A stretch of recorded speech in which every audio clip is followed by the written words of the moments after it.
ದೇವರ ಮಕ್ಕಳಾಗುವಂತೆ ನಿಮ್ಮ ಆತ್ಮಗಳನ್ನು ವಾಕ್ಯದಲ್ಲಿ ಬಲಪಡಿಸುವ ಅನುದಿನದ ಧ್ಯಾನ ನವೆಂಬರ್ 12.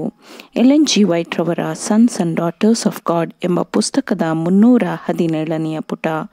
ಶೀರ್ಷಿಕೆ: ನಂಬಿಕೆಯಲ್ಲಿ ಹೊಸ ಉನ್ನತಿಯನ್ನು ಬಯಸಿರಿ. ಈ ದಿನದ ಸತ್ಯವೇದದ ವಾಕ್ಯ: ದೇವರೇ, ಬಾಯಾರಿದ ಜಿಂಕೆಯು ನೀರಿನ ತೊರೆಗಳನ್ನು ಹೇಗೋ ಹಾಗೆಯೇ ನನ್ನ ಮನವು ನಿನ್ನನ್ನು ಬಯಸುತ್ತದೆ. ಕೀರ್ತನೆಗಳು 42ನೆಯ ಅಧ್ಯಾಯ 1ನೆಯ ವಚನ. ಅನೇಕ ಯುವಕರು ಪ್ರತಿಯೊಂದು ಮೋಡದಂತಹ ಸ್ಥಿತಿಗಳಲ್ಲಿ ಕುಸಿದು ಹೋಗುತ್ತಾರೆ. ಸಹಿಷ್ಣುತೆಯ ಬಲವನ್ನು ಅವರು ಹೊಂದಿರುವುದಿಲ್ಲ. ಅವರು ಕೃಪೆಯಲ್ಲಿ ಬೆಳೆಯುವುದಿಲ್ಲ. ಅವರ ಇಂದ್ರಿಯ ಭೋಗದ ಹೃದಯವು ಬದಲಾಗಬೇಕು. ಅವರು ಪರಿಶುದ್ಧತೆಯಲ್ಲಿ ಸೌಂದರ್ಯವನ್ನು ಕಾಣಬೇಕು. ಆಗ ಬಾಯಾರಿದ ಜಿಂಕೆಯು ನೀರಿನ ತೊರೆಗಳನ್ನು ಹೇಗೋ ಹಾಗೆಯೇ ಅವರ ಮನವು ಅದನ್ನು ಬಯಸುತ್ತದೆ.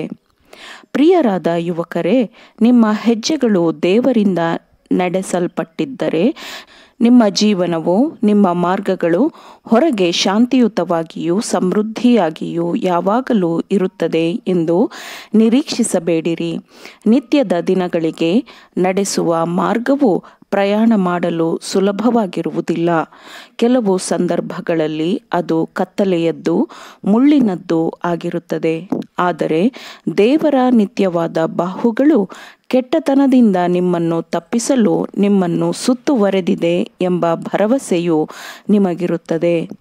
ಆತನಲ್ಲಿ ಶ್ರದ್ಧೆಯ ನಂಬಿಕೆಯನ್ನು ನೀವು ಇಡಬೇಕೆಂದು ದೇವರು ಬಯಸುತ್ತಾನೆ. ಮತ್ತು ಕತ್ತಲೆಯಂತಹ ಸಂದರ್ಭಗಳಲ್ಲಿಯೂ ಸೂರ್ಯನ ಬೆಳಕಿನಂತಹ ಸಂದರ್ಭಗಳಲ್ಲಿಯೂ ಆತನನ್ನು ನಂಬಲು ನೀವು ಕಲಿಯಬೇಕೆಂದು ದೇವರು ಬಯಸುತ್ತಾನೆ. ತನ್ನ ಮನೆಗೆ ತಲುಪುವ ಪ್ರಯತ್ನದಲ್ಲಿ ಆಗಾಗ್ಗೆ ಹದ್ದು, ಚಂಡಮಾರುತ, ಬಿರುಗಾಳಿ, ಕಿರಿಯದಾದ ಕಡಿದಾದ ಬೆಟ್ಟಗಳಿಂದ ಉಂಟಾಗುವ ತೊಂದರೆಗಳಿಗೆ, ಬಡಿತಕ್ಕೆ ಒಳಗಾಗುತ್ತದೆ. ಅದು ತನ್ನ ಗೂಡನ್ನು ಭದ್ರಪಡಿಸಿಕೊಳ್ಳುವ ಬಿಸಿಲಿನ ಎತ್ತರ ಮತ್ತು ಅದರ ಅಂದರೆ ಹದ್ದಿನ ನಡುವೆ ಮೋಡಗಳು, ಕತ್ತಲೆ, ಕೋಪಗೊಂಡ ಸಮೂಹ ಇವೆಲ್ಲವೂ ಅಡ್ಡಿ ಮಾಡುತ್ತವೆ, ವ್ಯಾಪಿಸುತ್ತವೆ. ಒಂದು ಕ್ಷಣ ಅದು ಗಾಬರಿಗೊಳಗಾಗುತ್ತದೆ.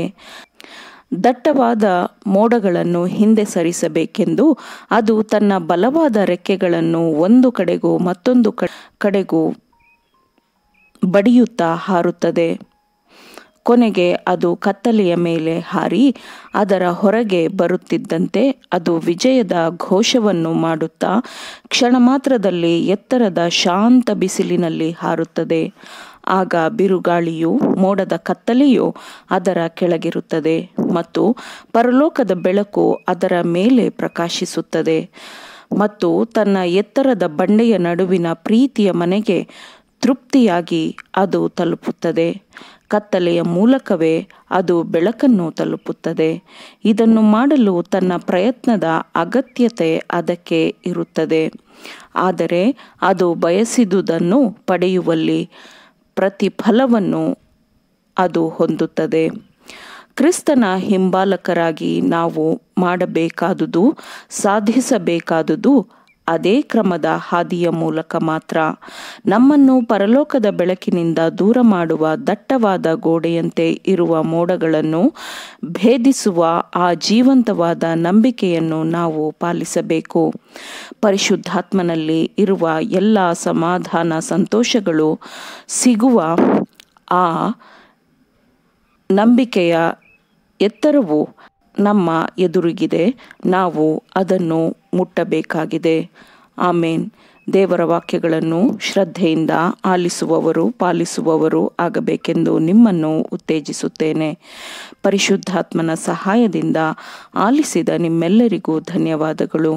ಮತ್ತೆ ದೈನಂದಿನ ಧ್ಯಾನಕ್ಕಾಗಿ ನಾಳೆ ಸಂಧಿಸೋಣ. ಆಮೇನ್.